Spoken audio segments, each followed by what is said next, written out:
Cobriremos o conteúdo de Apocalipse do capítulo 12 ao capítulo 22, sem interpretação.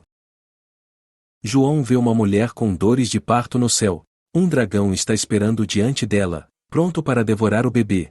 Mas quando a mulher deu à luz um filho, ele foi imediatamente arrebatado para Deus no céu. A mulher então foge para o deserto.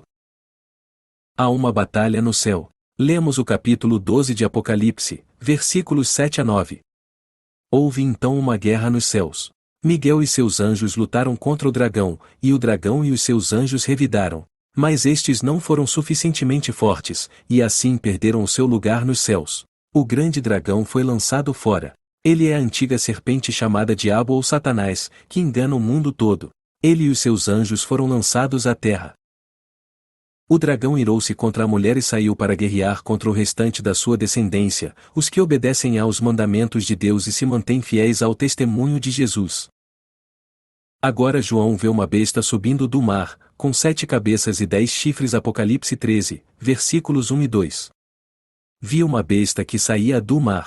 Tinha 10 chifres e 7 cabeças, com 10 coroas, uma sobre cada chifre, e em cada cabeça um nome de blasfêmia. A besta que vi era semelhante a um leopardo, mas tinha pés como os de urso e boca como a de leão. O dragão deu à besta o seu poder, o seu trono e grande autoridade. John então vê um animal saindo da terra. Ele tem 2 chifres e se parece com uma ovelha, mas tem a boca de um dragão.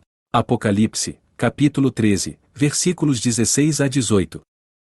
Também obrigou todos, pequenos e grandes, ricos e pobres, livres e escravos, a receberem certa marca na mão direita ou na testa, para que ninguém pudesse comprar nem vender, a não ser quem tivesse a marca, que é o nome da besta ou o número do seu nome. Aqui há sabedoria. Aquele que tem entendimento calcule o número da besta, pois é número de homem. Seu número é 666. No capítulo 14, João vê o Cordeiro de Deus em pé no Monte Sião com os 144.000. No versículo 4, lemos: Eles cantavam um cântico novo diante do trono, dos 4 seres viventes e dos anciãos. Ninguém podia aprender o cântico, a não ser os 144.000 que haviam sido comprados da terra. Estes são os que não se contaminaram com mulheres, pois se conservaram castos e seguem o Cordeiro por onde quer que ele vá. Foram comprados dentre os homens e ofertados como primícias a Deus e ao Cordeiro. João vê 3 anjos voando no céu. O primeiro traz boas notícias, o segundo anuncia que Babilônia, a grande, caiu. O terceiro anjo avisa. Um terceiro anjo os seguiu, dizendo em alta voz: se alguém adorar a besta e a sua imagem e receber a sua marca na testa ou na mão, também beberá do vinho do furor de Deus que foi derramado sem mistura no cálice da sua ira. Será ainda atormentado com enxofre ardente na presença dos santos anjos e do Cordeiro. Agora é a época da colheita. Primeiro as uvas boas, depois as uvas da terra. Apocalipse, capítulo 14, versículos 14 e 16. Olhei, e diante de mim estava uma nuvem branca e, assentado sobre a nuvem, alguém semelhante a um filho de homem. Ele estava com uma coroa de ouro na cabeça e uma foice afiada na mão. Então saiu do santuário um outro anjo, que bradou em alta voz àquele que estava assentado sobre a nuvem: tome a sua foice e faça a colheita, pois a safra da terra está madura, chegou a hora de colhê-la. Assim, aquele que estava sentado sobre a nuvem passou sua foice pela terra, e a terra foi ceifada. No capítulo 15, 7 anjos recebem as pragas de Deus. Lemos o versículo 1. Vi no céu outro sinal, grande e maravilhoso: 7 anjos com as 7 últimas pragas, pois com elas se completa a ira de Deus. Então ouvi uma forte voz que vinha do santuário e dizia aos 7 anjos: vão derramar sobre a terra as 7 taças da ira de Deus. Primeira taça: úlceras em pessoas que têm a marca. Segunda taça: sobre o mar e ele se tornou sangue. Terceira taça: sobre os rios e fontes de água e se tornou em sangue. Quarta taça: sobre o sol e grande calor veio sobre as pessoas. Quinta taça: sobre o trono da besta. Seu reino se tornou em trevas. Sexta taça: sobre o Eufrates e ele secou. Sétima taça: no ar, e foi feito. Agora vem a batalha decisiva. Da boca do dragão saem 3 espíritos imundos, semelhantes a rãs, que se dirigem aos reis da terra. Capítulo 16, versículo 16. Então os três espíritos os reuniram no lugar que, em hebraico, é chamado Armagedon. No capítulo 17, João vê uma mulher montada em uma besta. É a grande Babilônia, a mãe das meretrizes. O mistério da besta em que ela cavalga nos é revelado no capítulo 17, versículos 8 a 12. A besta que você viu, era e já não é. Ela está para subir do abismo e caminha para a perdição. Os habitantes da terra, cujos nomes não foram escritos no livro da vida desde a criação do mundo, ficarão admirados quando virem a besta, porque ela era, agora não é, e entretanto virá. Aqui se requer mente sábia. As 7 cabeças são 7 colinas sobre as quais está sentada a mulher. São também 7 reis.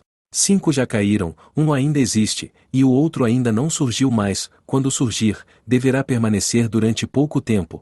A besta que era, e agora não é, é o 8º rei. É um dos 7, e caminha para a perdição. Os 10 chifres que você viu são 10 reis que ainda não receberam reino, mas que por uma hora receberão, com a besta, autoridade como reis. A besta e os 10 chifres que você viu odiarão a prostituta. Eles a levarão à ruína e a deixarão nua, comerão a sua carne e a destruirão com fogo, pois Deus pôs no coração deles o desejo de realizar o propósito que ele tem, levando-os a concordar em dar à besta o poder que eles têm para reinar até que se cumpram as palavras de Deus. No capítulo 18, mais uma vez é claramente simbolizado que Babilônia, a grande, caiu. Então um anjo poderoso levantou uma pedra do tamanho de uma grande pedra de moinho, lançou-a ao mar e disse-o com igual violência será lançada por terra a grande cidade de Babilônia, para nunca mais ser encontrada. No capítulo 19, versículo 4, como no capítulo 11, os 24 anciãos se prostram novamente e dizem aleluia. Então veio do trono uma voz, conclamando o louvem o nosso Deus, todos vocês, seus servos, vocês que o temem, tanto pequenos como grandes. Então ouvi algo semelhante ao som de uma grande multidão, como o estrondo de muitas águas e fortes trovões, que bradava o aleluia, pois reina o Senhor, o nosso Deus, o Todo-Poderoso. Regozijemo-nos, vamos alegrar-nos e dar-lhe glória, pois chegou a hora do casamento do Cordeiro, e a sua noiva já se aprontou.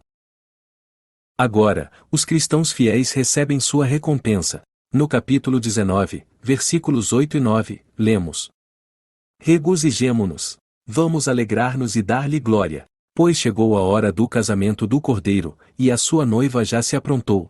Para vestir-se, foi-lhe dado linho fino, brilhante e puro. O linho fino são os atos justos dos santos. E o anjo me disse: escreva felizes os convidados para o banquete do casamento do Cordeiro. E acrescentou: estas são as palavras verdadeiras de Deus. Agora João vê um cavalo branco vindo do céu. O cavaleiro faz guerra com justiça. Ele está vestido com um manto banhado em sangue, e seu nome é chamado Palavra de Deus. Exércitos de guerra o seguem em vestes brancas. De sua boca sai uma espada afiada, com a qual ferirá as nações. Ele as governará com cetro de ferro. Ele pisa o lagar do vinho do furor da ira do Deus Todo-Poderoso. Em seu manto e em sua coxa está escrito este nome: Rei dos Reis e Senhor dos Senhores. Capítulo 20. Agora João vê um anjo saindo do céu com uma corrente. Versículos 2 e 3. Ele prendeu o dragão, a antiga serpente, que é o diabo, Satanás, e o acorrentou por 1000 anos, lançou-o no abismo, fechou-o e pôs um selo sobre ele, para assim impedi-lo de enganar as nações, até que terminassem os 1000 anos.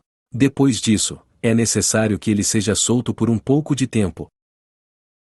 João vê tronos e aqueles que se sentam neles. São aqueles que foram decapitados por não adorarem a imagem da besta. Esses poderão reinar com Cristo por 1000 anos. Vi tronos em que se assentaram aqueles a quem havia sido dada autoridade para julgar. Vi as almas dos que foram decapitados por causa do testemunho de Jesus e da palavra de Deus. Eles não tinham adorado a besta nem a sua imagem, e não tinham recebido a sua marca na testa nem nas mãos. Eles ressuscitaram e reinaram com Cristo durante 1000 anos. O restante dos mortos não voltou a viver até se completarem os 1000 anos. Esta é a primeira ressurreição. Um grande trono branco aparece. Os mortos estão diante dele. Versículos 11 a 13. Depois vi um grande trono branco e aquele que nele estava assentado. A terra e o céu fugiram da sua presença, e não se encontrou lugar para eles. Vi também os mortos, grandes e pequenos, em pé diante do trono, e livros foram abertos. Outro livro foi aberto, o livro da vida. Os mortos foram julgados de acordo com o que tinham feito, segundo o que estava registrado nos livros. O mar entregou os mortos que nele havia, e a morte e o Hades entregaram os mortos que neles havia, e cada um foi julgado de acordo com o que tinha feito. Agora João vê um novo céu e uma nova terra e vê a nova Jerusalém no capítulo 21, versículos 2 a 4. Vi a cidade santa, a nova Jerusalém, que descia dos céus, da parte de Deus, preparada como uma noiva adornada para o seu marido. Ouvi uma forte voz que vinha do trono e dizia: agora o tabernáculo de Deus está com os homens, com os quais ele viverá. Eles serão os seus povos, o próprio Deus estará com eles e será o seu Deus. Ele enxugará dos seus olhos toda lágrima. Não haverá mais morte, nem tristeza, nem choro, nem dor, pois a antiga ordem já passou. Então o anjo me mostrou o rio da água da vida que, claro como cristal, fluía do trono de Deus e do Cordeiro, no meio da rua principal da cidade. De cada lado do rio estava a árvore da vida, que frutifica 12 vezes por ano, uma por mês. As folhas da árvore servem para a cura das nações. Finalmente, Jesus diz no capítulo 22 versículos 16 e 17. Eu, Jesus, enviei o meu anjo para dar a vocês este testemunho concernente às igrejas. Eu sou a raiz e o descendente de Davi, e a resplandecente estrela da manhã. O Espírito e a noiva dizem: ó vem. E todo aquele que ouvir diga: ó vem. Quem tiver sede vem, e quem quiser beba de graça da água da vida.